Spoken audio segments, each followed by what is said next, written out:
Welcome to the Work, Wealth, and Travel podcast. I'm your host, Nicole, and this podcast is your guide to start creating a lifestyle by design. From entrepreneurship, money and finance, taxes and residencies, and everything in between, this show highlights the nuances of a true global citizen lifestyle. Let's dive in. Welcome back to the podcast. In today's solo episode, I wanted to talk about some of the digital nomad finance management tips, and I'm going to dive into my top three. I did a whole YouTube video on this with 7 or 8 of my different tips. So if you want to check out everything, it is on YouTube. But these are my top three tips for finance management as a digital nomad. I've been traveling full time for almost 3 years now, and I've been a digital nomad and expat for 6, going on 7, 8, 9, going on many, many more years. The first one is to buy the thing that you need. And this may sound a little bit confusing, but I'm going to dive into what that means. So, when you're traveling, whether you know that you need good Wi Fi and you know that you need to pay a little bit more money for somewhere that has 100% good Wi Fi verified so that you are not going to be scrambling looking for a Starbucks or trying to find new accommodation. This can also look like travel insurance if you are traveling full time or even just taking a holiday and you know that what you're doing is maybe you're going off the grid or you're going to be going to many different destinations in a short period of time. For whatever reason, get the travel insurance if you're thinking that it may be something that you need.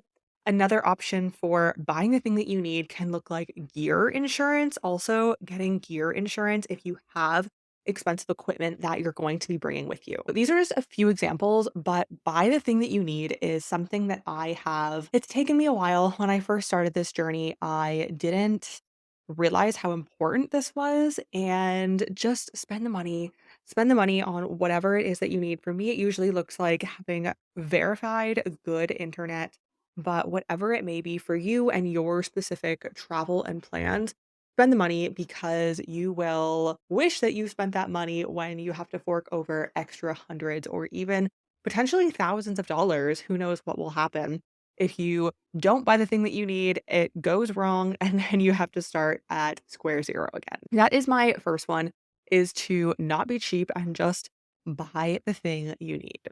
My next digital nomad finance management tip is to have bank accounts all over the world.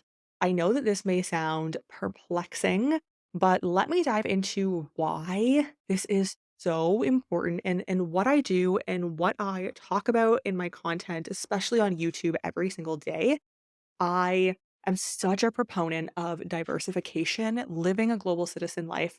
And this isn't for everybody, but if you are at a stage where you have left your home country and you are diversifying, this is definitely more difficult for Americans. So, this is much easier to say if you're not American, but still, you want to have as many bank accounts as possible in the world.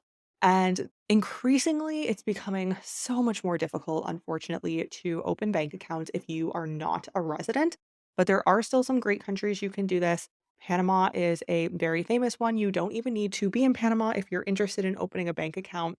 A really affordable price, just a few $1,000s to have peace of mind and insurance that you have alternative options in different countries. Feel free to reach out to me. My team and I can help with that. But another good option is Georgia. Georgia, you do physically have to be there unless you have a power of attorney in your name, in which case we can also help with that.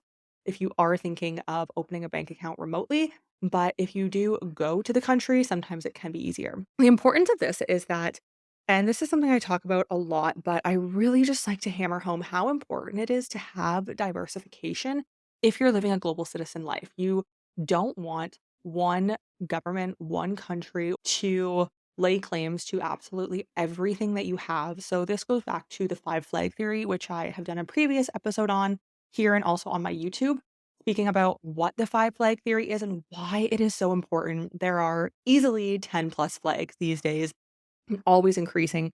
But really, the five core principles of five flag theory and the five flags are your citizenship, your business, banking, your playground, so where you spend time, and then your tax and personal residence can sometimes be one, can sometimes be two separate categories or two separate flags, but I just like to include them as one.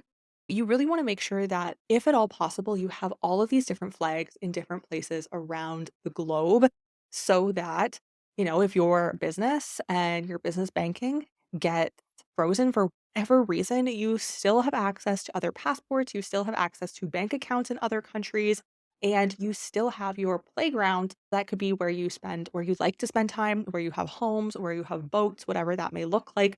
Those are all in different countries as well. So no one country can freeze all of your assets or lay claims to everything you own. You never know what will happen. The Canadian trucker protest and the government freezing bank accounts is a great example of that. That is my global citizen rant, but so, so important to have bank accounts in as many countries around the world. Every country I go to, I always just pop in, and usually the answer is no, but I like to try anyways to pop into a bank and ask, as a non-resident, as just a tourist, if I can open a bank account. Like I said, it's usually a no, which I always expect beforehand, but it is best to try. There are some countries, Ecuador, Costa Rica, that also offer pretty easy opening of bank accounts. And like I said, if you are interested in any of these options, feel free to reach out to me. The last digital nomad finance management tip is one that seems so straightforward, but really is not. When you're living this lifestyle and you are traveling all the time and everything is new and exciting, it can be really difficult to not spend based on your values. So, something that I like to call value based spending. It can be very, very easy, as with anything, to get swept up and to want to do all of it all the time. If you can, then that's awesome. But usually, when you're starting this lifestyle, you cannot. And of course, this isn't always the case, but sometimes it's just not feasible for you to do a tour every single day and go out for dinner two, three times per day. That can add up easily, like I said, especially when you are starting this lifestyle. So, really figure out what your core values are in this lifestyle and focus on value based spending when you're spending your money. Value based spending looks completely different for every individual. It is definitely not a one size fits all, but value based spending, as an example, can look like if you know that doing the thing when you're in that country is important to you. So you're in Peru going to Machu Picchu, doing the thing that everyone does, the tour, the excursion, the thing to do in that country is your priority, which for a lot of travelers it is, especially if you're short term traveling. Make sure that you are setting money aside prior to the trip or prior to the destination if you are traveling full time so that you can experience that because that is based on your values. Perhaps eating out is something that is important to you. You want to experience the local food and the culture through the food. Save some extra money, put that aside, know what the pricing for food and restaurants, whatnot is before you arrive. And you can set that money aside if that is what is important to you. Perhaps, oh gosh, there's so many things you could do. If sports are important, doing the local sport, we're going to Peru, doing surfing if you want to try that. Whatever it looks like for you, make sure that you focus on value based spending. So, those are my three top tips for digital nomad finance management. I have all of my tips in my YouTube video. I will link it down below if you are interested in watching that and hearing all of them. But I hope you enjoyed this short solo episode of some of my top finance tips that I have learned throughout many, many years of living abroad, not living in my home country, being a global citizen, and going where I am treated best. You've just listened to the Work, Wealth, and Travel podcast. If anything from this episode resonated with you, I would appreciate if you share this podcast on your socials. And of course, be sure to tag me. And don't forget to leave a review on your favorite podcast platform. Thank you for joining me on this global citizen journey, and I'll see you in the next episode.